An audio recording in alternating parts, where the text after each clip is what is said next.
नमस्कार, बुलेटिन में स्वागत है आपका और मैं हूं आपके साथ जागृति खंतवाल। बुलेटिन की शुरुआत करेंगे बड़ी खबर के साथ। बड़ी और अहम जानकारी, उमेश पाल हत्याकांड में आरोपी साबरमती जेल में बंद माफिया अतीक को प्रयागराज लाया जाएगा। तो यूपी पुलिस की एक टीम अतीक अहमद को लेकर आज साबरमती जेल पहुंची और वो सड़क मार्ग के जरिए पूर्व सांसद को लेकर प्रयागराज लेकर आएगी। वहीं आपको बता दें कि कोर्ट के निर्देश पर अतीक को प्रयागराज लाने के लिए पुलिस टीम गई है।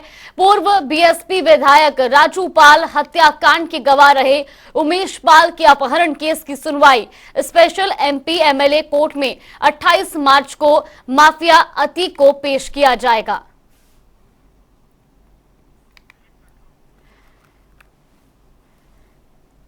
तो एसटीएफ और पुलिस फोर्स जो है वो तैनात की गई और ऐसे में अतीक को प्रयागराज लाने के लिए पुलिस पहुंची है।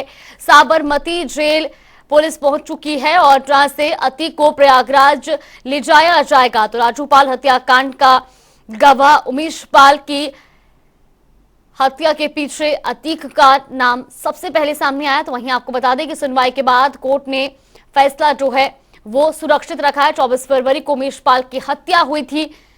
वहीं अतीक पर उमेश पाल की हत्या का आरोप लगा है। तो राजू पाल हत्याकांड का गवाह था उमेश पाल। वहीं उमेश पाल मामले में 28 मार्च को फैसला आना है। ऐसे में अतीक का कोर्ट में मौजूद रहना जरूरी है। सुनवाई के बाद कोर्ट ने फैसला जो है वो सुरक्षित रखा था। वहीं इसी खबर पर ज्यादा जानकारी के लिए सैयद मोहम्मद आमिर हमारे सहयोगी हमारे साथ जुड़े। सैयद, सबसे पहले आपसे जानना चाहेंगे, अतीक को आज जो है साबरमती जेल से प्रयागराज ले जाया जाएगा, क्या कुछ पूरी तैयारियां देखने को मिल रही हैं? जी बता दें जागृति कि जिस तरह से अतीक अहमद को लाने की तैयारी पूरी है और प्रयागराज ने भी अभियान जारी करते हुए बताया कोर्ट के आदेश पर उनको प्रयागराज लाया जा रहा है। 44 सदस्यों की टीम की कड़ी सुरक्षा के बीच में लाया जा रहा है, जिसमें एक आईपीएस, 3 डीसीपी और 40 कांस्टेबल हैं। और साथ ही आपको बता दें कि ऐसे में कड़ी सुरक्षा के बीच में अतीक अहमद को तो लाया ही जाएगा, साथ ही बरेली जेल में बंद उनके भाई खालिद अजीम उर्फ अशरफ को भी लाया जाएगा, क्योंकि 28 मार्च को अब कोर्ट को उमेश पाल अपहरण मामले में फैसला सुनाना है। क्योंकि जहां 2005 में राजू पाल हत्याकांड के मुख्य गवाह थे उमेश पाल और 2006 में उनका अपहरण हुआ था, जिसमें अतीक अहमद के भाई व अन्य 10 लोगों को नामजद किया गया था, जिस पर यह सुनवाई 28 मार्च को होनी है। और साथ ही जिला शासकीय अधिवक्ता गुलाब चंद अग्रहरी ने एक पत्र लिखा है पुलिस आयुक्त अपराध को, जिसमें उन्होंने मांग की है कि तारीख के दिन कोर्ट परिसर में कड़ी सुरक्षा बढ़ाई जाए और कड़ी सुरक्षा होनी चाहिए। जी बिल्कुल सैयद, लेकिन जिस तरह से बताया जा रहा है कि अतीक का मेडिकल टेस्ट भी जो है करवा लिया गया है, ऐसे में कहीं ना कहीं ये भी जानकारी सामने आ रही थी कि अतीक जो है वो जेल से बाहर निकलने के लिए मना करते नजर आ रहे हैं, क्या ऐसा भी कुछ सामने आया है? जी बता दें, अतीक ने एक सुप्रीम कोर्ट में याचिका की है और कहीं ना कहीं इस याचिका के फैसले का इंतजार हो रहा है। अतीक अहमद को 6 बजे के बाद कोर्ट से जेल से लाया जा सकता है प्रयागराज के लिए, मगर सबसे पहले अभी देखना ये होगा कि सुप्रीम कोर्ट में जो इनके वकील ने याचिका की है उससे किस तरह का फैसला आता है। अतीक को राहत मिलती है या फिर अतीक के विरोध में फैसला आता है, ये अपने आप में बड़ी सवाल है इस समय। जी बिल्कुल सैयद, बहुत बहुत धन्यवाद आपका हमारे साथ जुड़ने के लिए और तमाम जानकारी हम तक पहुंचाने के लिए। वहीं खबरों में आगे बढ़ेंगे, जहां सीएम योगी आदित्यनाथ आज 201 करोड़ की लागत से 520 मोबाइल वेटरनरी यूनिट को फ्लैग ऑफ किया। 5 कालिदास मार्ग स्थित अपने सरकारी आवास से सीएम योगी ने मोबाइल वेटरनरी यूनिट को हरी झंडी दिखाकर रवाना किया। इस दौरान सीएम के साथ केंद्रीय मंत्री पुरुषोत्तम रुपाला, केंद्रीय राज्य मंत्री कौशल किशोर, यूपी सरकार में मंत्री धर्मपाल सिंह भी मौजूद रहे। कार्यक्रम को संबोधित करते हुए सीएम योगी ने कहा कि प्रदेश के अंदर 12 लाख गौवंश हैं, जिसकी जिम्मेदारी सरकार उठा रही है। 10 लाख के करीब गौवंश को रखकर उनके बेहतर जीवन के लिए सरकार काम कर रही है। इसमें विभाग की भी सहभागिता है।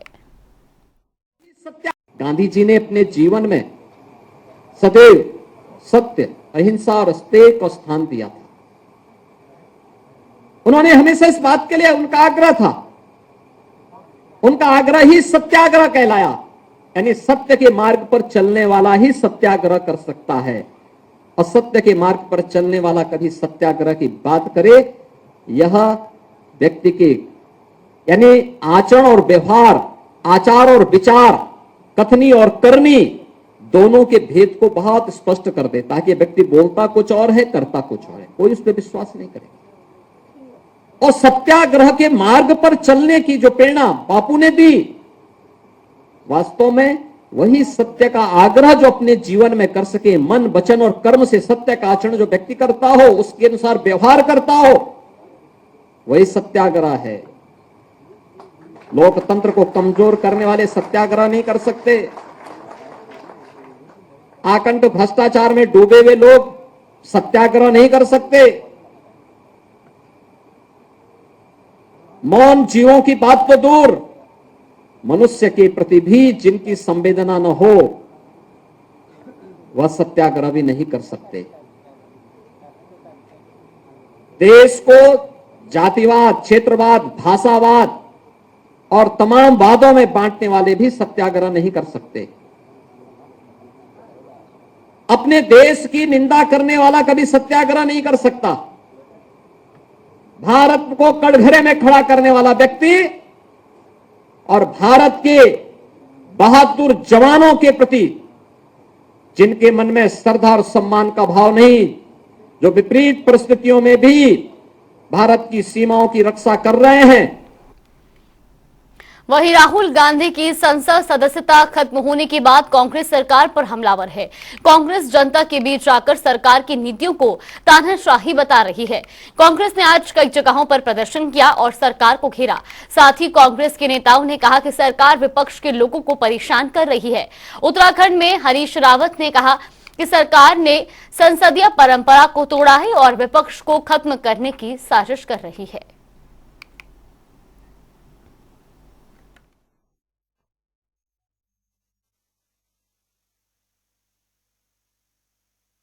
जिस तरीके से संविधान की और लोकतांत्रिक मर्यादाओं की अवहेलना की जा रही है, एक षड्यंत्रपूर्ण तरीके से विपक्ष को समाप्त करने की साजिश की जा रही है। ये सत्याग्रह गांधी जी ने हमको रास्ता दिखाया और इसी सत्याग्रह के माध्यम से दुनिया के सबसे बड़ा दुराग्रही अंग्रेज को जो है उन्होंने नीचा देखने के लिए मजबूर किया। तो हम इस सत्याग्रह के माध्यम से जो आज की सत्ता में दिल्ली में बैठे हुए दुराग्रही लोग हैं, उनको रास्ता दिखाना चाहते हैं, उनसे कहना चाहते हैं सत्यमेव जयते। लोकतंत्र पर प्रहार हो रहा है और उसको बचाने के लिए राहुल गांधी जी ने आवाज़ बुलंद करने का काम किया और सत्ता के इशारे पर राहुल गांधी जी की लोकसभा की सदस्यता को समाप्त किया गया है।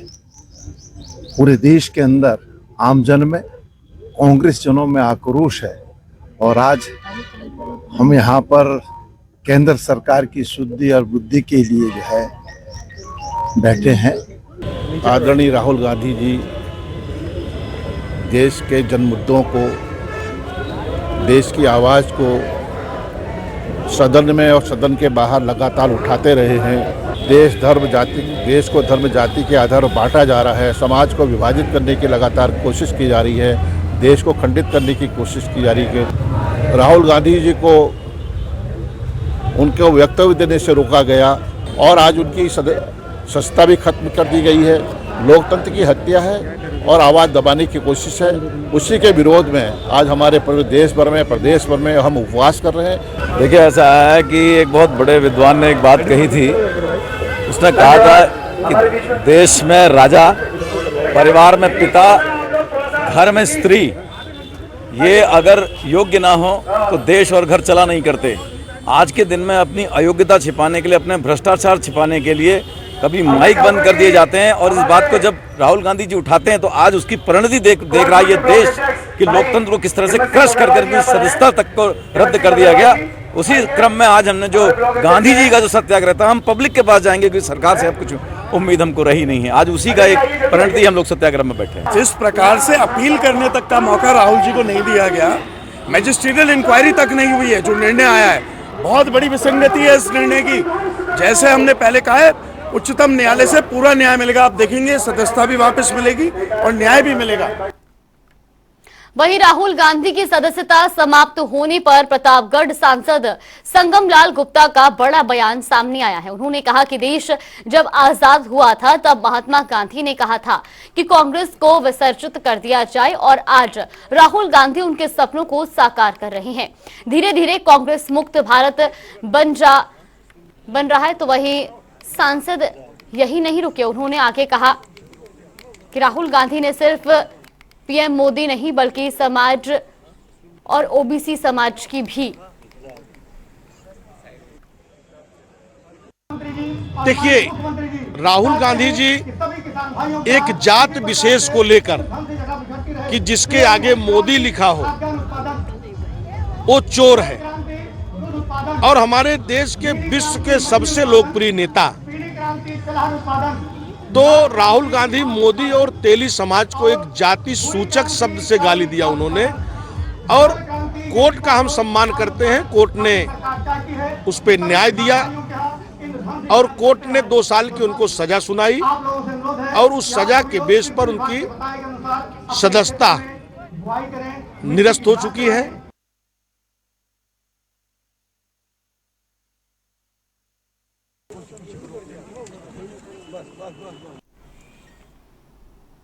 वह अखिलेश यादव ने आज प्रेस कॉन्फ्रेंस करते हुए योगी सरकार को कई मुद्दों पर घेरा। अखिलेश ने कहा कि यूपी के 8000 स्कूलों में एक शिक्षक है जो सरकार की शिक्षा को लेकर गंभीरता दिखाती है। साथ ही उन्होंने अतीक को साबरमती जेल से लाने को लेकर कहा कि सीएम योगी ने अपने मंत्रियों को बता दिया होगा कि गाड़ी कब पलटेगी, इसलिए सरकार की मंत्री इस तरह का बयान दे रही है। अखिलेश ने आगे कहा, गाड़ी पलटने का ये रिकॉर्ड कहीं नहीं जाएगा, हमेशा रिकॉर्ड रहेगा, जब चाहेंगे रिकॉर्ड मिल जाएगा। बता दें कि गैंगस्टर अतीक अहमद फिलहाल साबरमती जेल में बंद है और उससे उमेश पाल हत्याकांड को लेकर पूछताछ की जानी है, इसलिए उसे उत्तर प्रदेश लाने की तैयारी है।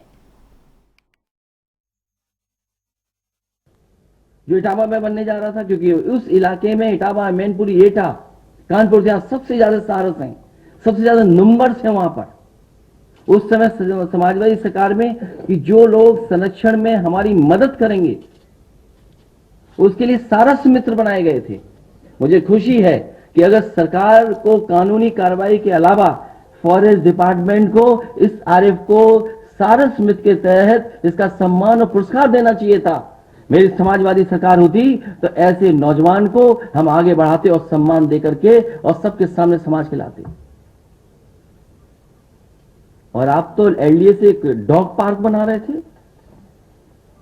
उसका तो टेंडर भी निकल गया था। मैंने ट्वीट कर दिया, वो टेंडर कैंसिल कर दिया। कैसे हैं आप? और देखिए क्या ट्वीट कर रहे हैं, देश का सबसे बड़ा रोबोटिक प्लांट उत्तर प्रदेश के अंदर स्थापित होगा। मैं बधाई देता हूं मुख्यमंत्री जी को और सरकार को कि 6 साल पूरे होने पे अपनी छठी मनवाने पर, सरकार की छठी मनाई उन्होंने, उस पर बधाई देता हूं मैं उन्हें। कम से कम ये बता दो।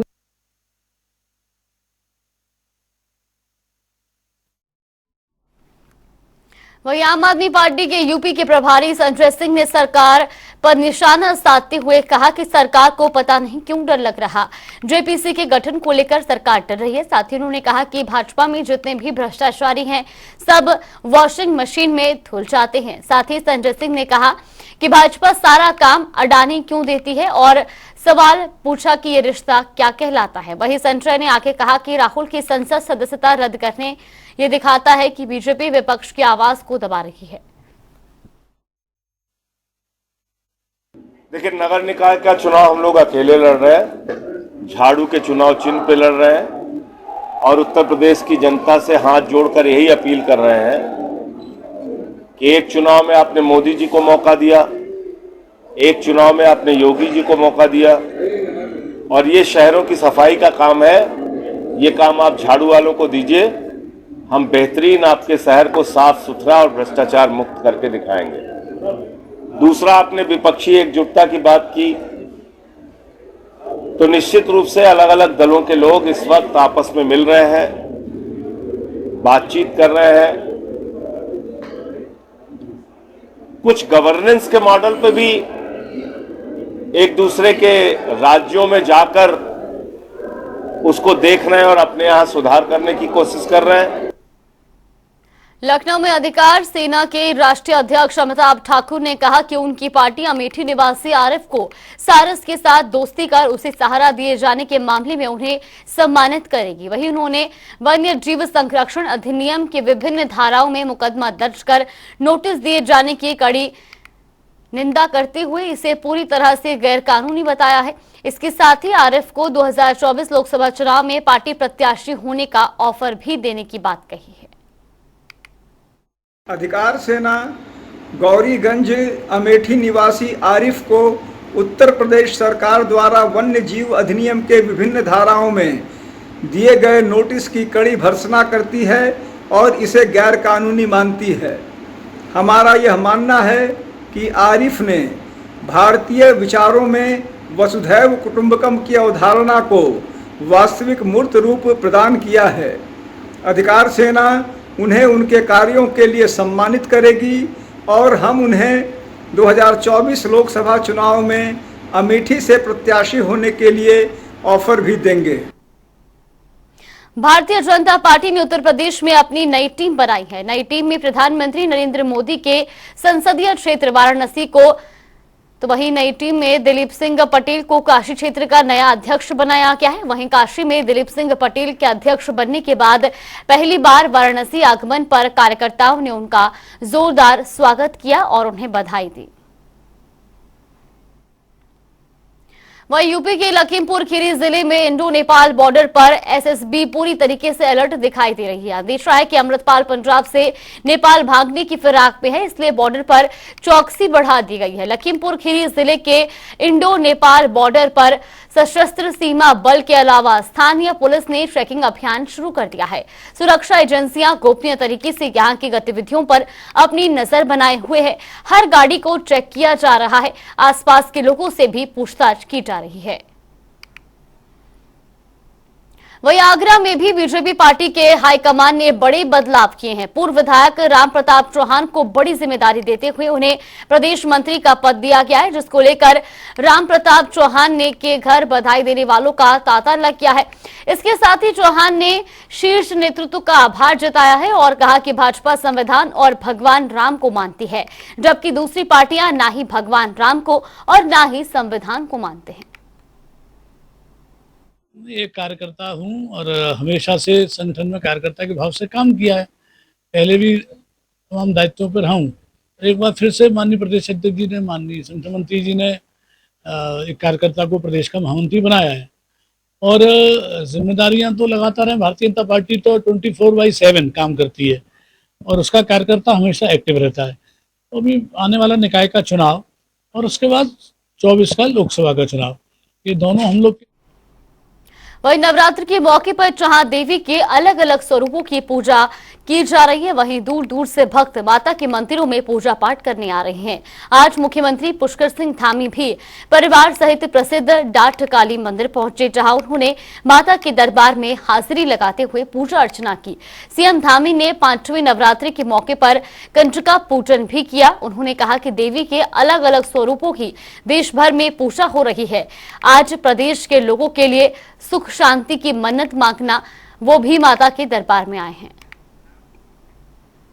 वहीं मुख्यमंत्री पुष्कर सिंह धामी ने आज मुख्यमंत्री कैंप कार्यालय में प्रधानमंत्री नरेंद्र मोदी जी के मन की बात कार्यक्रम का 99वां संस्करण सुना। मुख्यमंत्री ने कहा कि प्रधानमंत्री नरेंद्र मोदी जी ने मन की बात कार्यक्रम में अंगदान जैसे पुण्य कार्य से दूसरे लोगों के जीवन को सहारा देने की बात कही है। सीएम ने कहा, अंगदान के क्षेत्र में हम सभी को आगे बढ़ना होगा, जिससे अनेक लोगों की जिंदगी बचाई जा सकती है। इस दौरान राज्यसभा सांसद नरेश बंसल भी उपस्थित रहे। वहीं देहरादून में कैबिनेट मंत्री रेखा आर्य ने विधानसभा स्थित कक्ष में विभागीय अधिकारियों के साथ समीक्षा बैठक की। बैठक में मंत्री ने रबी खरीद सत्र 2023-24 के संबंध में अधिकारियों से चर्चा की। उन्होंने कहा कि वर्तमान में हमारे पास 2,20,000 मैट्रिक टन की भंडारण क्षमता है। उन्होंने कहा कि भारत सरकार ने रबी खरीद का समर्थन मूल्य घोषित किया है, जिसमें गेहूं का समर्थन मूल्य 2,125 रुपए प्रति क्विंटल रखा गया है। देखिए, रबी की फसल की खरीद के संदर्भ में आज बैठक हुई है और हमको लगभग 2,20,000 मीट्रिक टन गेहूं खरीद का लक्ष्य भारत सरकार की ओर से मिला है और गेहूं का जो समर्थन मूल्य है 2,125 रुपये प्रति क्विंटल रखा गया है। तो उसी को लेकर आज बैठक आहूत की, जिसमें कृषि विभाग के अधिकारियों से लेकर एफसीआई से लेकर सहकारिता विभाग से लेकर फाइनेंस कंट्रोलर और विभाग के अधिकारी सभी मौजूद थे। साथ ही जनपद उधम सिंह नगर के संबंधित अधिकारीगण भी उसमें मौजूद थे। यह निर्देश दे दिए गए हैं कि भारत सरकार की ओर से समर्थन मूल्य जारी कर दिया गया है। गेहूं क्रय करने के लिए किसानों को किसी प्रकार की कोई दिक्कत नहीं आनी चाहिए। क्रय केंद्रों को नामित करने की बात थी तो उसको लेकर भी निर्णय किया गया है कि जिनका रेस्पॉन्स बहुत अच्छा है और जिन्होंने समय पर किसानों का भुगतान हमेशा से करते आए हैं, ऐसी संस्थानों को जो है तवज्जो देने की आवश्यकता है और ऐसे क्रय केंद्रों को बढ़ाए जाने की आवश्यकता है। ये भी निर्देश दे दिए गए हैं। तो मैं मानती हूँ कि अब की बार का जो ये रबी खरीद फसल का जो सत्र रहेगा यह 1 अप्रैल से लेकर 30 जून तक का इसका समय है और मुझे लगता है कि हम अपने जो लक्ष्य हमको निर्धारित किया गया है उस लक्ष्य की प्राप्ति आराम से कर लें। देखिए, हाँ, किसानों को कम मूल्य पर गेहूं न बेचना पड़े या किसानों को कम मूल्य पर धान न बेचना पड़े, इसी के लिए केंद्र सरकार समर्थन मूल्य जारी करती है और जो समर्थन मूल्य है वो गेहूं का 2,125 रुपये है। इसीलिए क्रय केंद्र स्थापित किए जाते हैं, चाहे वो कोऑपरेटिव की तरफ से क्रय केंद्र बनाया जाए, चाहे वो विभाग की ओर से क्रय केंद्र बनाया जाए या किसी प्राइवेट संस्थान की ओर से बनाया जाए। तो हम लोग की ये कोशिश रहती है कि हमारे गेहूं के किसानों या हमारे चावल के या धान के किसान वो क्रय केंद्रों पर आए और अपने निश्चित समर्थन मूल्य के पर आधारित जो है अपनी गेहूं की कीमत ले। चलिए, बुलेटिन में फिलहाल के लिए बस इतना ही। आप बने रहिए हमारे साथ। नमस्कार।